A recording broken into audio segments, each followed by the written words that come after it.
Did the Lunduke Journal just scare the Register into deleting their Twitter account? Did this happen? I think it did. And that makes me giggle. Before I go into the details, before I tell you exactly what happened, I would like to say flat out that this is not important, right? This is not groundbreaking. This is not earth-shattering. This is not hard-hitting journalism. This is more gossip than anything else. But it's really goofy, silly, ridiculous gossip, and I really enjoyed it, so I'm going to share it with all of you.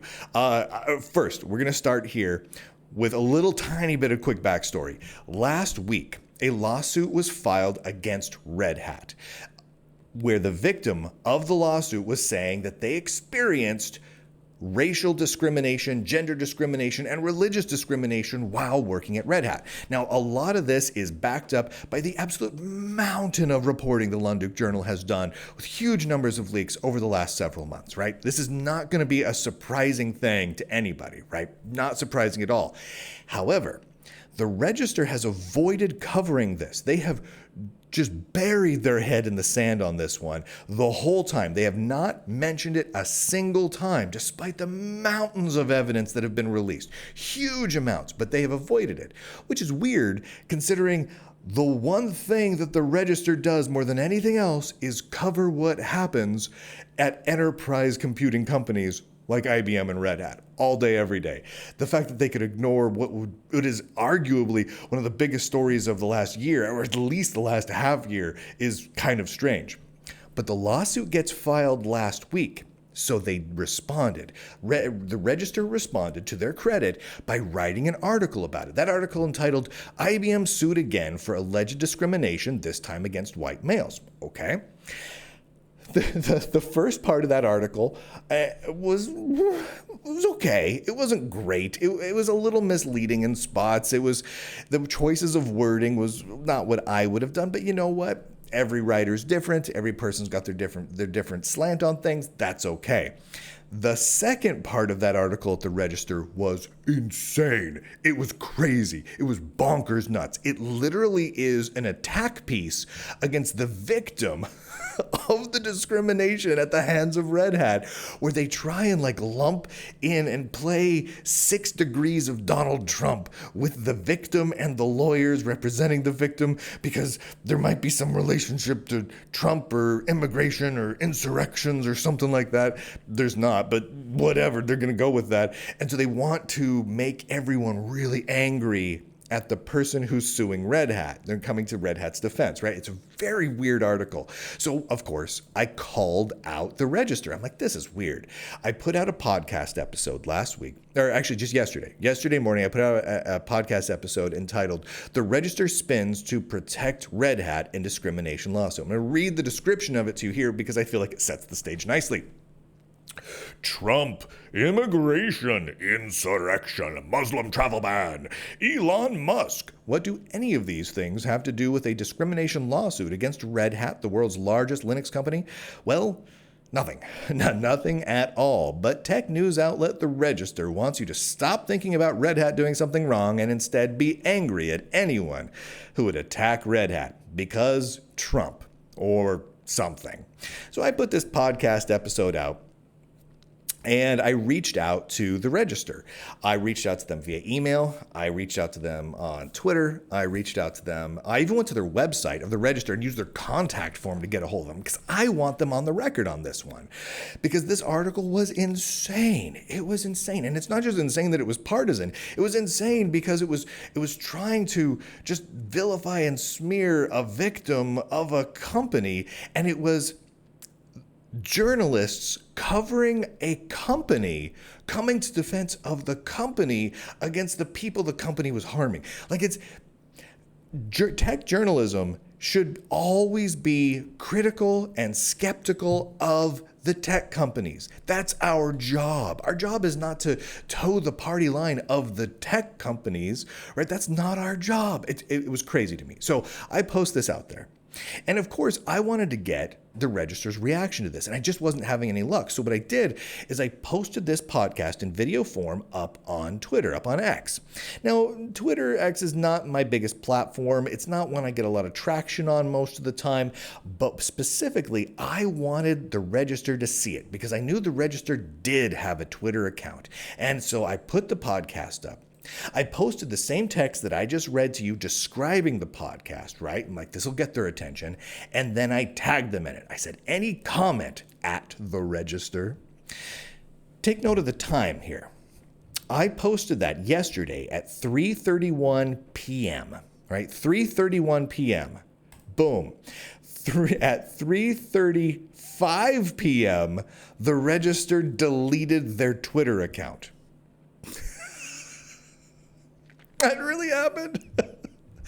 Like instantly, right? Now, not suspended, but very clear because the message that you see is very different when an account is suspended. Not locked, because you can lock an account. That's not what happened. And I was not blocked. They did not block me. Multiple people verified this. This was verified, both logged in and logged out. The account was deleted. It was gone, right? Gone. Nada. Zilch. I reached out to people in X and verified. Deleted. So, I, of course, was like, did the register just delete their Twitter account? And a lot of people noticed that. And they're like, oh, that is weird. It's just deleted. And I reached out to the register again via email and their web form. Nada, zero, zilch, until the next morning. Go to this morning. I get a tweet from Liam Proven, who is one of the writers over at the Register, has been there for quite some time, I believe. And he said, quote, nope, still there, still works, in response to the Register Twitter account. Of course, at this time, the Register Twitter account was still deleted, right? So it was gone. He says the craziest thing followed this. Quote, blame Elmo's staff cutbacks at Twitter, not the reg. Okay. Oh my goodness. So, number one, clearly not a fan of Elon Musk, refers to him as Elmo. Okay, fine. We'll put that off to the side, whatever. Blame Elmo's staff cutbacks at Twitter. So I'm like, is the Register's official stance that their account is deleted because of cutbacks that happened at Twitter about a year and a half ago? When was the staff cutbacks at Twitter? It wasn't this year. I don't believe it was last calendar year either. I think it was before then. So at least most of them, at least the big staff cutbacks. So is he saying that staff reductions at Twitter from a year plus ago resulted in the Register deleting their account now? It was the weirdest statement. I'm like, so I responded to him. I'm like, is that really your statement? Like, is that the official stance of the Register? Because that's weird. That's a funny one, dude. Moments later, they undeleted their account. Like moments later. And the Register is back on Twitter as of a few moments later. So again, the whole thing was 1 day long. They had undeleted it because what you can do on Twitter, you can delete your account. And I know that there's a little bit different rules depending on the type of account you have.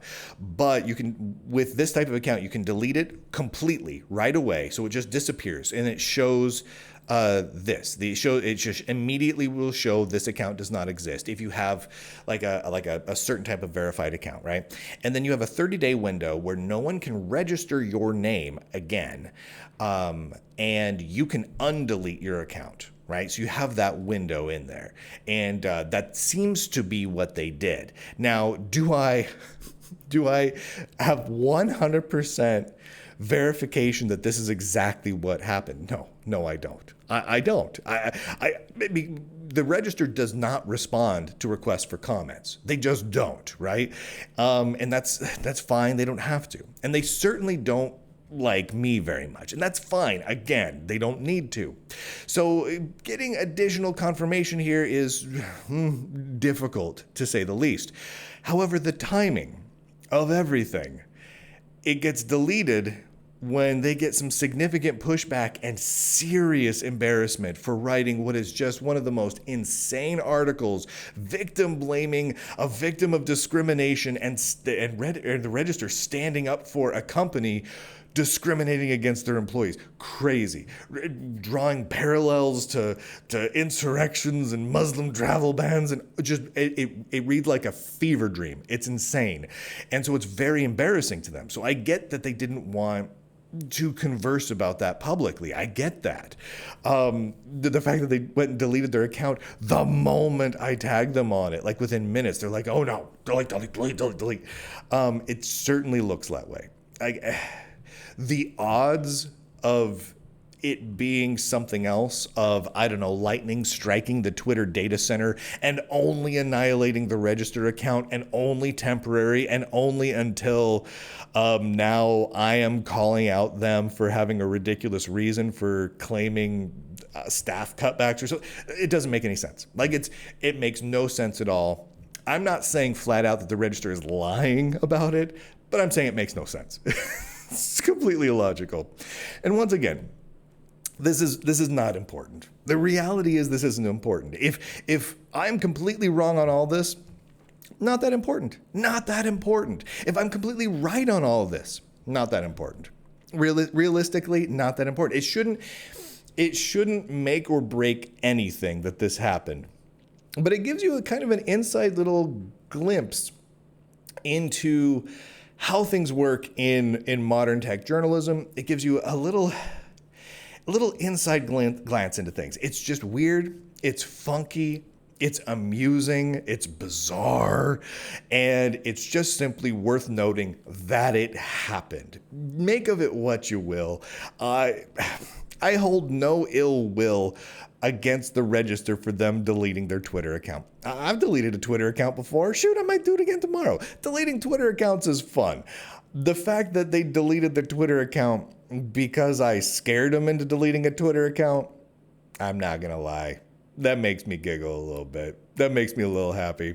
All right, everybody. That's all I wanted to say. Again, not important. Not important at all, but lots of fun. And with that, ladies and gentlemen, boys and girls, nerds and nerdettes across the inner tubes, I do declare, end podcast.